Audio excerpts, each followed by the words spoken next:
Maya sat at the cafe table surrounded by her closest college friends.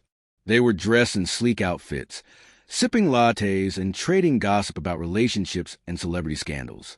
Eventually, the conversation turned, as it always did, to husbands and boyfriends. With a dramatic wave of her hand, Maya leaned in, grinning. Honestly, I don't know how I ended up with Daniel. He still uses a paper calendar. Can you believe that? Laughter erupted around the table. He still wears those awful cargo shorts, right? One of them added, giggling. Oh my God, yes, Maya snorted. I told him he looks like an overgrown Boy Scout. The group burst into louder laughter. Maya mimicked Daniel's voice, deep and concerned. Asterisk, Maya, I think the car is making a noise. Maybe we should get it checked. Asterisk. She rolled her eyes and the table howled. Maya thrived on that kind of attention.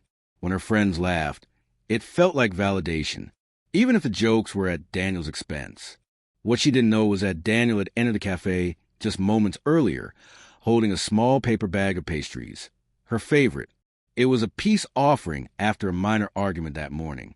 He heard her voice follow the sound and paused just behind the corner near their table. As he stepped closer, he heard her voice rise again. He actually asked me if I wanted to go camping for our anniversary. Camping, like sleeping in dirt, is supposed to be romantic. More laughter. Someone clapped. Girl, you need to train him better. Daniel stood still, the bag hanging loosely at his side, his face unreadable. He waited a moment, then stepped forward. Maya saw him too late. The smile froze on her lips. Her friends fell silent, as if someone had hit mute on the entire scene. Daniel gently placed the bag of pastries on the table. His eyes met hers, calm but distant. I came to bring you something, he said quietly, but it looks like I walked in on something else. No one spoke. Maya gave a weak laugh. Daniel, we were just joking around. It's girl talk. I heard. His voice was steady. I just didn't realize I was a punchline now. Awkward glances circled the table. Someone stirred their coffee. The air felt heavy. I'm not here to make a scene, Daniel said, eyes never leaving hers. But I think we're done. Maya blinked. Wait, what? You don't respect me. You mock me in front of others. That's not a relationship. That's performance. He turned to walk away. She stood quickly. Daniel, come on, it was just jokes. Don't do this. He paused, looking over his shoulder, still calm. You don't joke like that about someone you love.